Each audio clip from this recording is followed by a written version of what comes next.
If you have a topic or issue you'd like to see on our program, please send us a letter or postcard here at U-City Productions, 26 North Halsted Street, Chicago, Illinois, 60661, or you can email us at 26 North Halsted at WCIU.com.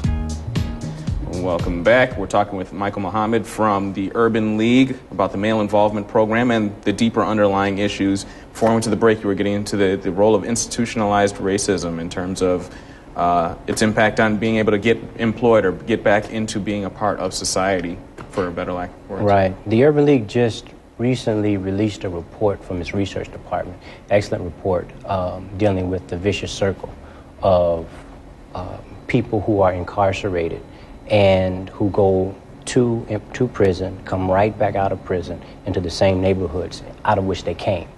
And it's a circle that nowhere in the circle do you find rehabilitative services, true rehabilitative services. And when you look at... Well, the idea is that when you're incarcerated, then you're supposed to be rehabilitated there. Exactly. And you're paying your debt to society. You should be in programs that are actually helping you to deal with whatever psychological ill that caused you to commit a crime. But that's not what's happening. It seems as if there is a, no, it doesn't seem as if there is a, there's a process by which young black males are singled out and directed into the prison system. Many of the neighborhoods that we come out of are drug infested.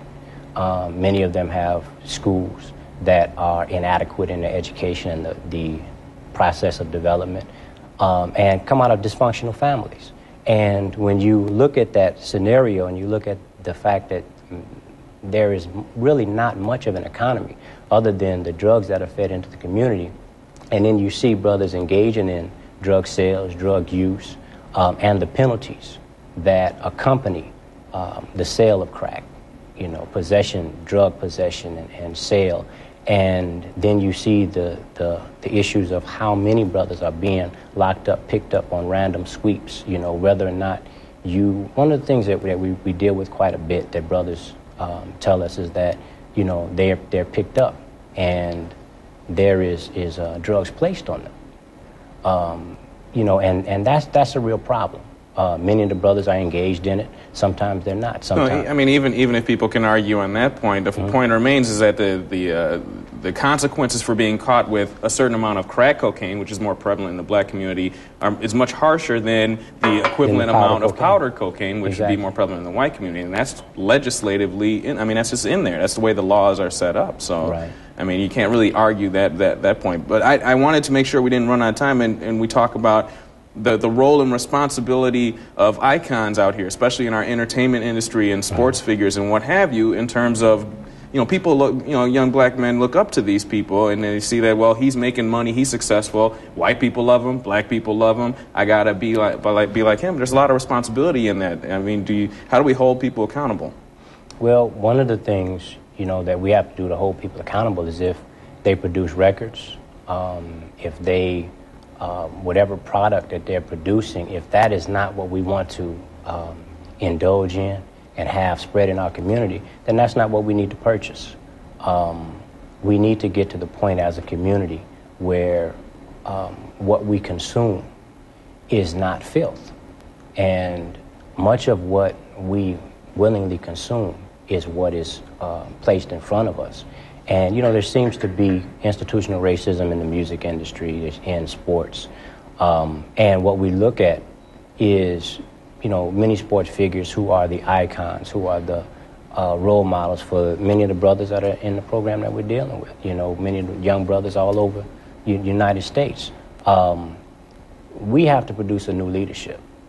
That's the bottom line. A new leadership that does not focus so much on the bling-bling, focus so much on the money, because he who controls the money, whenever he decides, if he's providing you the bling-bling, if he's providing you the car, if he's providing you the bankroll, when he decides not to provide that to you no more, it's over.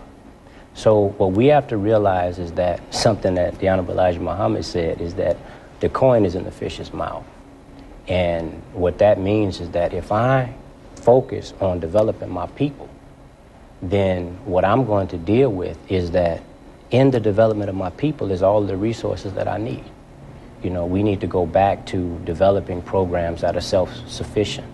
We need to go back to establishing businesses in our community. And programs such as the Male Involvement Program and others who are focused on fathers and developing men, that's a direction that we're trying to go into at this point. There's a fatherhood movement around the city and around the nation where traditionally we haven't focused on fathers. Now, there's a lot of people out here have this notion of we want to build ourselves to a point of being in a colorblind society, but that's not necessarily a great thing if it means I have to forget that I'm black and forget about what it is I have to do. As if I leave the community and get some skills that, how do you instill in people the idea that you have a responsibility to come back and to develop the black community? Is there a black community? Well, see, of course there's a black community. If you have black people. I mean, aside from right. just a group of people together, I mean, right. what do we have? What are we working with? We can say that, we've never really taught how to be a community, and we act like a community. We can say we don't really have it.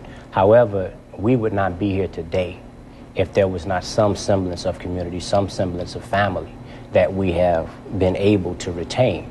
However, when you look on a mass scale and say what are the various communities, the various neighborhoods in which black people live in, how are they working together as a cohesive unit, that's not happening to the degree that it needs to. However, when we see that, it's one thing to criticize, it's another thing to be on the forefront of actually changing that. And it begins with teaching the knowledge of self. One of the things that we focus on in the education that we deal with in the program is that where we talked about men, being a man, being a father, what is a family, what is a community, beginning with those things, teaching the knowledge of who you are, that you're not just a number. That's the key there, is knowledge of self. We're going to take a short break. When we come back, we'll have some closing thoughts. When we come back, I was wondering...